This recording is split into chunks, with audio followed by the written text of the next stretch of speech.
Hello, welcome back to episode 12 of Freak Like Tea. My guest today is lead guitarist Harvey Wigg of Icarus Falls. If you like bands like Blackstone Cherry and Shinedown, you'll absolutely love this one. Don't forget to also like and subscribe to this video and this channel. Follow me on social media at Instagram at FreakJazz666, Twitter at FreakMag666, and Facebook at FreakMagazine666. You can also email me at jasmine.lammy@gmail.com for any and all interview and review requests.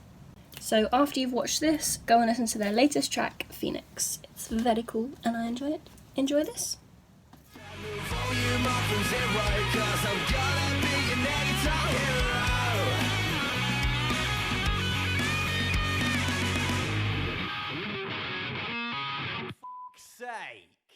How have you been? What have you been up to? I've been alright. I've literally just been in the studio doing some demos with the band. I'm pretty hungover, so excuse me if I mumble a bit. But yeah, I've just basically been sitting in the studio doing music, so quarantine's been quite nice for me. I can imagine.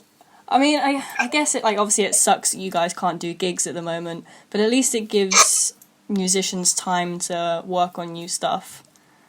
Yeah, I mean, we were pretty good because we were supposed to be doing a gig with Hawks, who I've been did an interview with recently. Yeah. We're quite excited about that, and then that got postponed to October. But even then, I'm a bit hesitant because it's like, well, if quarantine's permitted and all that. But then obviously we're quite lucky we've got a studio, so I can just come in here and do my thing. So yeah. I do miss gigging, I've got to admit. Yeah, I miss going to gigs. I only moved over to London back in January, and obviously the whole point of doing that was so that I could go to gigs, because I'm originally from Jersey in the Channel Islands. Oh yeah. And there's like barely a music scene there, let alone a metal scene. So the second I move over, and everything grinds to a halt. Yeah. I should pay, but... Bad timing for me, I think. Yeah, so I don't know if you watched the interview I did with Hawks, but basically the whole premise of the interviews I'm doing is because guys can't tour anymore, the next best thing for fans like me to be able to do to support the bands we love is to buy band merchandise. And especially in rock and metal, you know, the band shirt is such an important part of like an identity. So when you were growing up, I've specifically noticed as well in your Burning Tree music video, you were wearing a Blackstone Cherry t-shirt. Yeah. Got to go attached as well. Okay, that's pretty cool. So like when you were growing up, what were you listening to, and did you have any t-shirts to go with the bands kind of thing? I had quite a wide range of music growing up. My old man was a guitarist, so I've got like vague memories of me like this tool, just trying to stroke his strings as he's playing. And my first gigs were probably his gigs, like going around to like an old school blues band. So he got me into the likes of Eric Clapton, B.B. King, Jimi Hendrix. I've also got tattooed, doing it. Stuff like that, all the old school blues guys. Then as I kind of got into my teenage years and I started playing guitar, brother then got me into kind of like Ozzy Osbourne, Slipknot, Guns N' Roses, stuff like that. But then I kind of started finding my own vibe of music, which is like Blackstone Cherry, Hailstorm. Something with a bit of southern groove and heavy rock I really like. My favourite band growing up was AC/DC, saw them at Wembley, and I had the Black Ice t-shirt. I had a couple of Guns N' Roses t-shirts. Obviously, lots of Blackstone Cherry t-shirts. Do you remember which one your first one ever was? Might have been the AC/DC one. Okay. Might have been, it was either AC/DC or... I never had any Jimi Hendrix t-shirts. I've got them tattooed to my arm, and I've got about 3 paintings of it somewhere. So it's merch, but not wearable merch. Yeah. So probably AC/DC I would have thought. That's cool. I've got, tattoo-wise, I've actually got the Hailstorm logo on me. Cool, nice. I really like the new album. I thought it was brilliant. Oh, their new albums, I think, is the best one by far. Yeah, I really like that. Quite like the first track, Black Vultures. Oh, That's a great track. it's so good, especially for an album opener. Just sets up the whole thing. Yeah. Oh, She knows how to use her voice. I'll give her that. That's, yeah, definitely. I've kind of got a thing for Lizzie Hale. I think everybody does. Yeah, true. Yeah, I think my first t-shirt was an Iron Maiden Power Slave one. I think it must have been about 12, maybe. I think you remember being in high school and just having various phases of like, from anything from regular filth down to classic rock and just t-shirts all over the place. But I think I had an Iron Maiden one. Oh, I've got quite a few Iron Maiden ones. But I've got more Guns N' Roses ones than anything else. I know I've still got a Guns N' Roses vest. Currently it's got me fat, so it doesn't fit anymore. Keep it anyway and make something else out of it. Yeah. My mum's just, I gifted her a Bon Jovi t-shirt a few years ago, and that's gotten too small for her, so she's made it into a face mask. Good idea. Yeah, exactly. Make use out of it. So, one thing I noticed specifically with your band name, I am quite into my Greek mythology, and obviously being an Iron Maiden fan as well, and their song Flight of Icarus. Tell me a bit about why you've chosen Icarus Falls as a band name.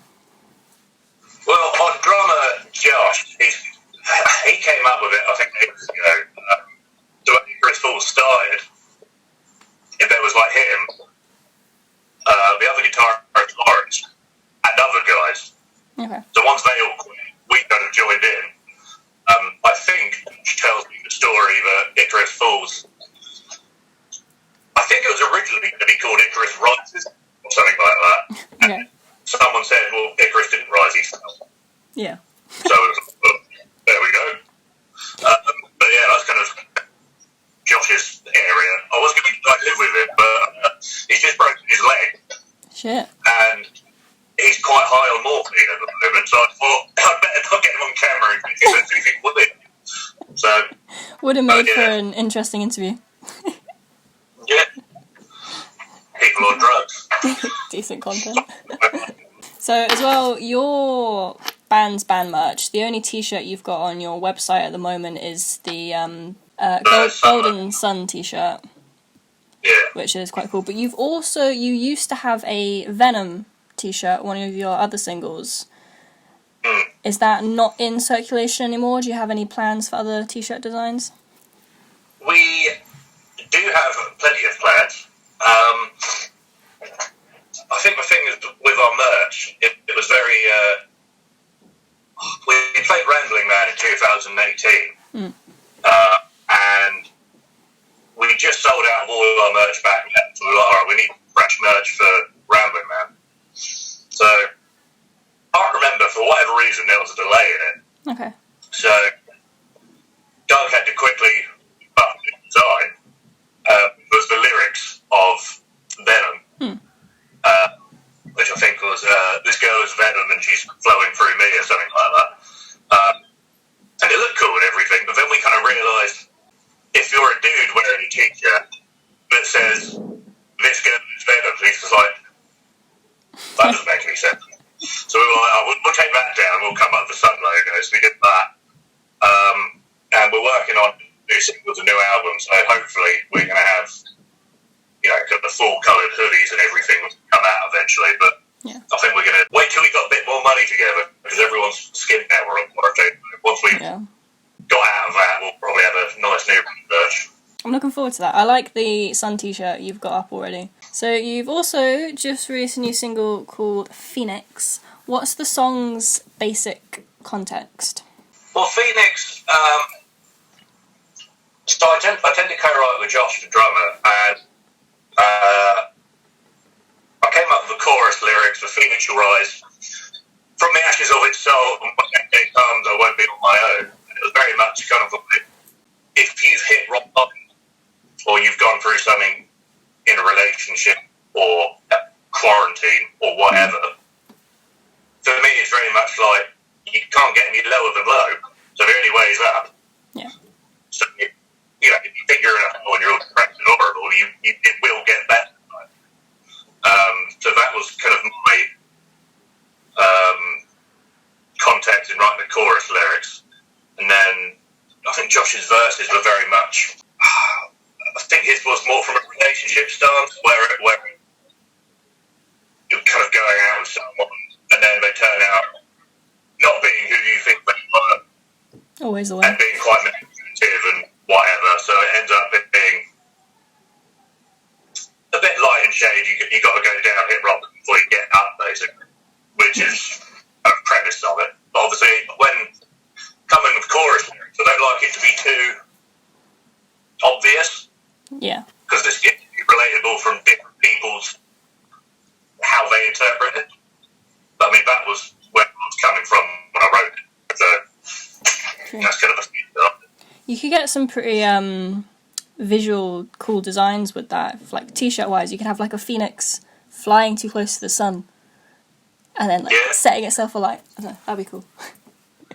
Yeah, we did have we run a couple of single covers doing some ideas, and I think it did come up with a pretty cool phoenix design.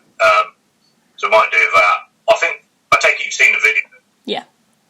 Yeah, I think because we use these purge masks, I really want to kind of make the band in those purge masks kind of like little cartoon characters. Okay. Maybe with like different coloured masks on and make some like merch like that. But I don't know how to do it yet. So yeah, you're working on your debut album. Yeah. Do you have a release date for it yet? Do you know when that can be expected? The plan is late next year, but we don't have a date. We're kind of in the demo stages. Yeah. As I've kind of written the demos for maybe like 10 tracks. We're probably going to, write 15, 20, then cut it down to the best 10. Obviously, I've written all these songs, but we can't rehearse it at the moment. So, yeah. If you write a song and you go to band practice and it sounds nothing like a record or whatever, so there is, with quarantine, there is a bit of uncertainty with how long it takes us to release stuff. Yeah. But we've got a couple singles lined up, which luckily we wrote and recorded before lockdown. So we've still got kind of a couple of songs that are going to be coming out. But we're just trying to spread them out because we don't know how long quarantine's going to be. Yeah, true. Yeah. So you've only released 4 songs already. Songs like The Protector and Phoenix actually have kind of different styles to them, if you can use that word. So of the singles that you do have lined up to come out, how different do they sound to the ones that you've already got? I always like, if someone says what genre are you, I like to say borderline metal. Okay. Not quite metal, but on the very, very heavy side of rock. And the songs we've got coming up are, we've got one which is maybe slightly weirder time signatures, so that'll give it a little bit from one. And another one is a bit more, not rhythm and blues because it's heavy, but it's a bit, I don't know, it's a bit more rhythmic, if that makes any sense. But I mean, looks like bands like Blackstone Cherry or whatever who can release White Trash Millionaire, and they can also release The Rambler or Stay. So it's like you've got a range of really heavy to almost ballad. And I think we wrote a song right at the beginning called Pieces, which is going to be on the debut album, but that's a 7-minute ballad. Okay. So we've got drop tuned riffages to 7-minute ballads. The singles have all kind of got to be on the same, roughly the same, I suppose, and hopefully that when we put the album out, other people will find some hidden gems on there, rather than it all sounding the same. Yeah. But that's kind of the plan, but we'll see how it turns out. Yeah, I definitely, listening to your music, and especially after seeing that you were wearing a Blackstone Cherry t-shirt, before I saw that, I was like, these guys kind of sound like Blackstone Cherry, which obviously explains it quite a lot, which is a good thing, because I love Blackstone Cherry. I think when we did Rambling, they said, we sound a bit like if Blackstone Cherry had Alice in Chains. Okay. And I've only recently started getting into Alice in Chains, but our singer Doug is considerably into Alice in Chains. So with me writing the music, it's going to sound a bit Blackstone Cherry-ish with him singing it. So, guitar-wise as well, so obviously you mentioned some of the bands that you were growing up to and some of the bands you got into, but what are your musical influences specifically, guitar-wise? Well, obviously, my first, I was at my dad's house when I was a kid. He had a VHS thing, and I didn't know what it was, so I just put it in. And it was, I think it was AC/DC in the Ball Breaker album, like a live video. Okay. And when I was a kid, and I said I wanted to play guitar, I was into AC/DC, Metallica and stuff. And my dad rang me up and said, Angus Young or James Hetfield. And I went, ooh, Angus Young. So then he bought me this, which was my first guitar. I've got which is that. obviously an SG. I snapped the neck on this twice when I was a kid, and I've had it repaired. Also, I'm very into B.B. King, so I have B.B. King's signature, so I've got guitars lying around all over the place. Obviously, I'm a Hendrix, so there's a Strat here. My main guitar, which is my Les Paul. So, I think for me, solos, I don't like constant shredding. Yeah. I almost find it irritating. A bit like if there's, I've come on something a bit more melodic, has hints of shredding in it. Something a bit more solo with a bit more feeling rather than just. I prefer. Let's say I prefer David Gilmour, Pink Floyd over Steve Vai. Okay. I like to go a bit more melodic rather than constant. So yeah, something that stands out on its own in the song. Yeah, I mean, because obviously growing up with likes of like B.B. King, he can hit one note, or David Gilmour, he can hit one note and have more feeling in it than the shredders. Yeah. So I like to try and find it good in the middle. Yeah, I get that. Personally. With guitar solos as well, what I find is, as much as like Hailstorm is one of my favourite bands of all time, but I'm not a big fan of their solo sections in their song. I find quite often their solos will be based around the like chorus and the melody of the chorus rather than having it be a standout piece on its own. Yeah. I saw them, what did I see them? I saw them download. Kind of with a guitarist. Is it Joe? Joe Hottinger, yeah. He went and done a solo down as one of those extended ones because it was live and he just went nuts. And I was like, bloody hell. They can play though. Yeah, I didn't really. I mean, they've got some great solos on the record, but I mean, a lot of like the PR guys I talk to are like, guitar solos are dead. In modern music, everyone's like, it's got to be like 3 minutes, chorus can come in at the minute, and also in pop music, the guitar solo got replaced by a featured rapper. So it's very much like, as a single, you tend to have smaller solos, unless the solos are incredible. Hence why, like, when we do the album, there's different kinds of music, 7-minute ballads. Yeah. That's got just a solo for just minutes. Just because I can, and it's not something I want to do. So yeah, I think you've got to tread carefully and a fine line of guitar solos.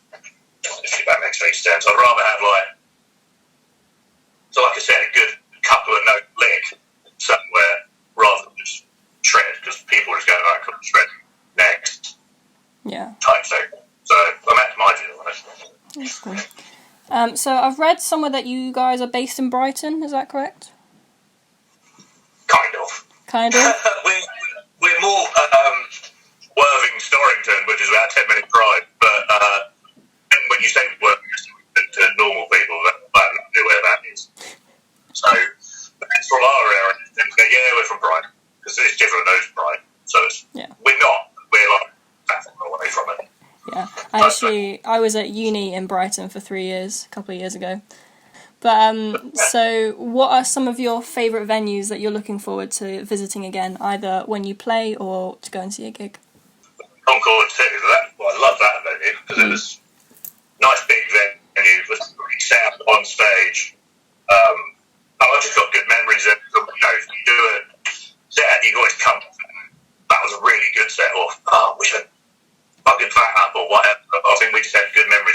two where we had a good sound, like nailed our set. Like, I'm happy with that. But I'd like to play that again.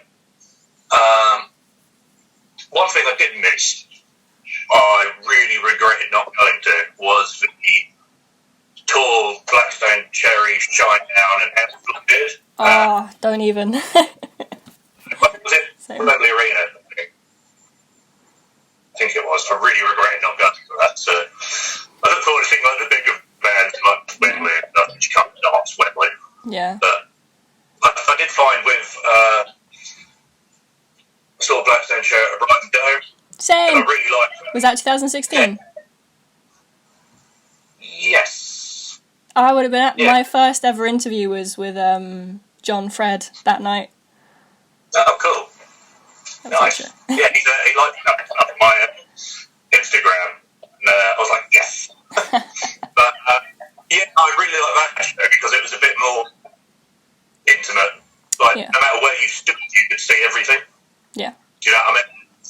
In the room was great, whereas obviously sometimes Wembley Arena you see a few heads. And I'm 6'3", so I'm generally alright, but most people are kind of like heads. So the smaller but not too small venues I want to get back to. Yeah, definitely. I saw so I've seen Blackstone Cherry that night, and I saw them as well when they opened up for Guns N' Roses at Download 2018. Missed that one. Yeah. Oh, it was a good one. They've got phenomenal energy on stage. Yeah, I couldn't go and see him because I was saving up to buy a mortgage. And now I've got it. I was like, right, cool, I've moved, I've got money, I'm going to buy some tickets and in quarantine. And I was like, bollocks. Yeah. But same thing with everyone, isn't it? Exactly. I was supposed to be seeing Aerosmith next month for the first time. I did see them at Download. Okay. I love Aerosmith. I did find with Aerosmith when they played Download, they were a bit more. I found they were playing to the camera rather than the audience. Okay, yeah. Does that make sense? Yeah. It depends where you see them. I don't know. But they were very good, but obviously they were just playing to the camera. And I think they did an encore with Dream On. And it was quite funny because it was headline Download. Started doing Dream On the piano, and then just hit a massive bum and literally followed down. That's quite funny. But, I love it. I'd like to see them again. Yeah, they're one band I've not seen yet. I was supposed to see them a few years ago in Germany, but the thing with flying anywhere from Jersey is because the runway is so small, if there's even slightly a bit of fog, planes can't take off. So we never made it. So this is going to be the second time I would have missed seeing Aerosmith. God. I think you'll get there at the end of it before that. Yeah. Well, thankfully, like, when I was supposed to see them in Berlin, that was supposed to be their final tour. So I'm kind of glad it's not been. So there's still hope yet. Are there any bands you've not seen yet that you'd like to see? Loads. I still haven't seen Shine Down, which I really want to see. They're very good. Yeah. I think I've seen Skid Red like 6 or 7 times. Okay. They just put on one of the best live shows I've ever seen, so I'd always want to see it again, because it's always fun. I quite like to see, I can't pronounce her name, it's the Teshi Trucks band, with Derek Trucks, who, the slide guitarist. I think he now plays the Allman Brothers. So I quite like to see him. As far as the heavier stuff goes, I'd like to see Slipknot again, but I'd like to see him in a smaller venue.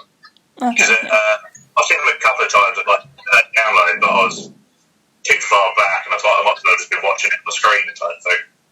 Yeah. So I could be there all day. Yeah. I'd like to see Slipknot, but I was chatting about this the other day. If I went to go and see Slipknot, I'd have to be sat down, because I'm so short and so small that if I accidentally ended up in a pit, I don't think I would come out alive. Yeah. Well, we did, back in the day I did, I think it was the Magic Mountain tour for Blackstone Cherry, and I saw them at Wembley Arena. Okay. A couple of bands on before, and I couldn't really see, and I wasn't really fussed about the bands on before. So, with my girlfriend at the time, pretended she had a dodgy ankle. Like, oh, maybe they'll let us sit down in it somewhere, and then we'll just go to the arena where Blackstone Canary comes. They let us go and sit down, but then they took our standing ticket so we could get back. Oh, no. And I was like, no. But they literally sat us on the top tiers, right in front of the stage. Yeah.